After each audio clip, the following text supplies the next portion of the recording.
بسم الله الرحمن الرحيم والحمد لله رب العالمين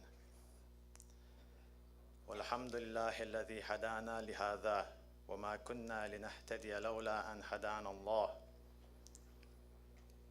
والصلاة والسلام على أشرف الخلق وسيد الأنبياء والمرسلين حبيب إله العالمين أبا القاسم المصطفى محمد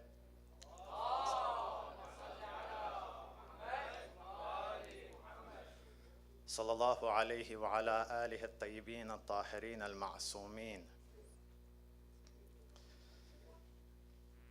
I want to start by sending my congratulations, first of all, to the Imam of the time, Imam Sahib al-Asr wa Zaman. May Allah help us in preparing for his reappearance. And I send my congratulations to all of you and all of the mu'mineen and mu'minat, our ulama and our maraja, on the anniversary of Eid Al-Ghadeer, the occasion where the Holy Prophet sallallahu alaihi wa alihi officially and publicly announced the wilayat of Amir al-Mu'minin, alayhi salam, in front of tens of thousands of Muslims who had finished performing the Hajj with the Holy Prophet. On that day, the Muslims were asked to give bay'ah and to pledge their allegiance to Imam Ali and to accept his wilayah.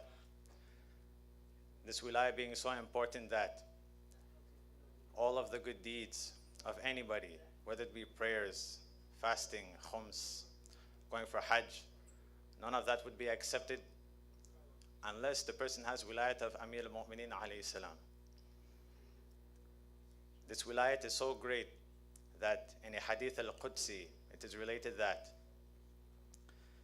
if everybody had gathered on the wilayat of Amir al-Mu'minin and had accepted his wilayat, Allah would not have created the hellfire.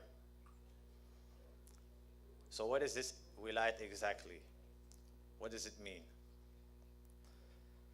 Basically, wilayat comes from the word authority, or to have more right over someone. For instance, the master can be said to be the wali of his slave,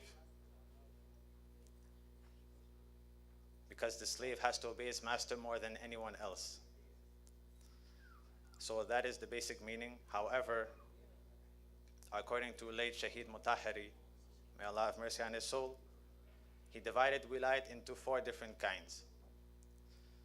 One of them being the imamate of Ahlul Bayt alayhim salam, or the spiritual and religious leadership of Ahlul Bayt.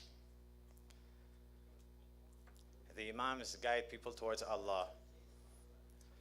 They teach and make clear to the Muslims everything about Islam. They explain to them what they are supposed to believe in, what are their duties, how to fulfill those duties, how to develop perfect akhlaq. Now, by rejecting this type of wilayat, most of the Muslims have gone astray. You find many of them, they believe, for example, Allah has body parts, Allah will be seen on the Day of Judgment, man has no free will, so if he does sins, it is not his fault, it is Allah who makes him do the sins. The Anbiya have done mistakes, the Anbiya have done sins, and other things like that. And also with regards to religious practices like Salah, and the simple issue of Bismillahir Rahmanir Rahim. Is it a part of all the surahs of the Quran, or is it only a part of Al-Fatiha, or is it not even part of any surah of the Quran? So all of these differences, all of this confusion is because they rejected imamate of Ahlul Bayt alayhim salam. Another type of wilayat is that Ahlul Bayt had the right to be the political and social rulers of the Muslim Ummah. Now, since that was denied, the Muslims ended up being ruled by ignorant and corrupted khulafa. Our Muslim brothers and sisters from the school of companions believe that the 3 khulafa before Imam Ali had more right and were better suited to lead the Ummah than Imam Ali. But I say, how is that possible if every time they had a difficult situation, they used to go to Imam Ali for help? Why did they used to go to Imam Ali if they were better suited?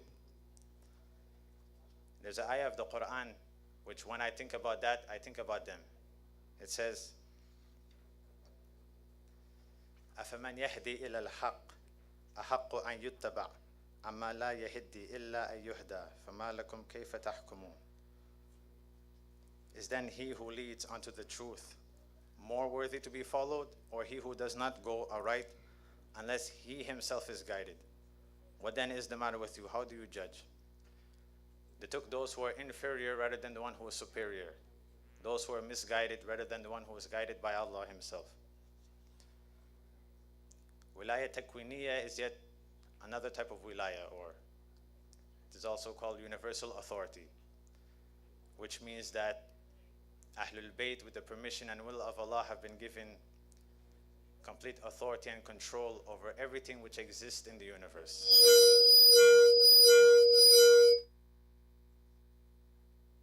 So some may say, what kind of belief is that? You guys are exaggerating. Shias exaggerate. But the concept of wilaya taqwiniya is in the Quran itself. For example, about Nabi Isa alayhi salam, that he was able to create a bird from clay, blow in it, and it became alive. Or he was able to heal the blind. Or he was able to bring back the dead to life. Or about Nabi Sulaiman alayhi salam, that he had control over the winds and he could make it go wherever he wants.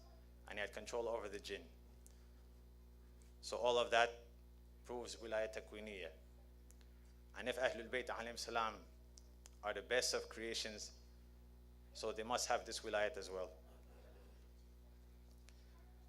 The last and very important type of wilaya is that,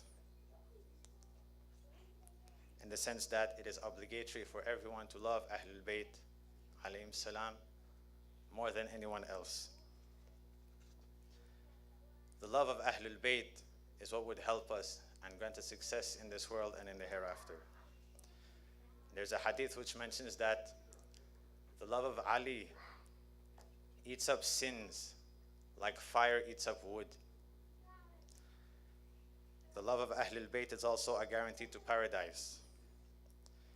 There's a narration related to Ibn Abbas where he mentions one day he was sitting in front of the Prophet, Ali, Fatima, Hassan and Hussein, when Angel Jibreel came down and he greeted the Prophet with an apple.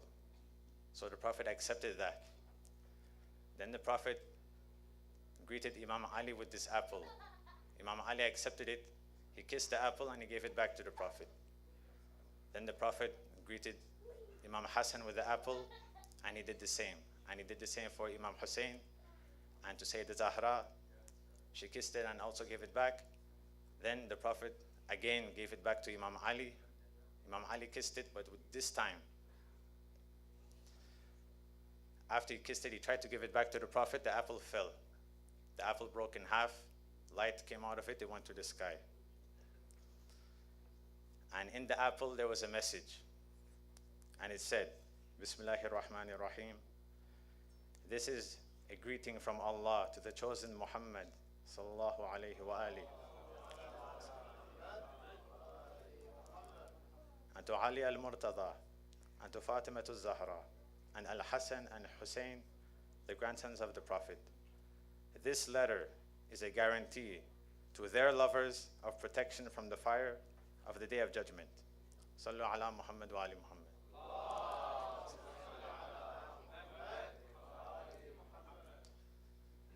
However, it should be made clear that love for Ahlul Bayt is not sufficient, but it is the love of Ahlul Bayt which leads to following their footsteps, which would be beneficial for us. So may Allah give us the tawfiq to be among the true lovers and followers of Ahlul Bayt till the day He takes our souls. Walhamdulillahi Rabbil Alameen. Wa sallallahu ala Muhammadin wa alihi at-tayyibin at-tahirin.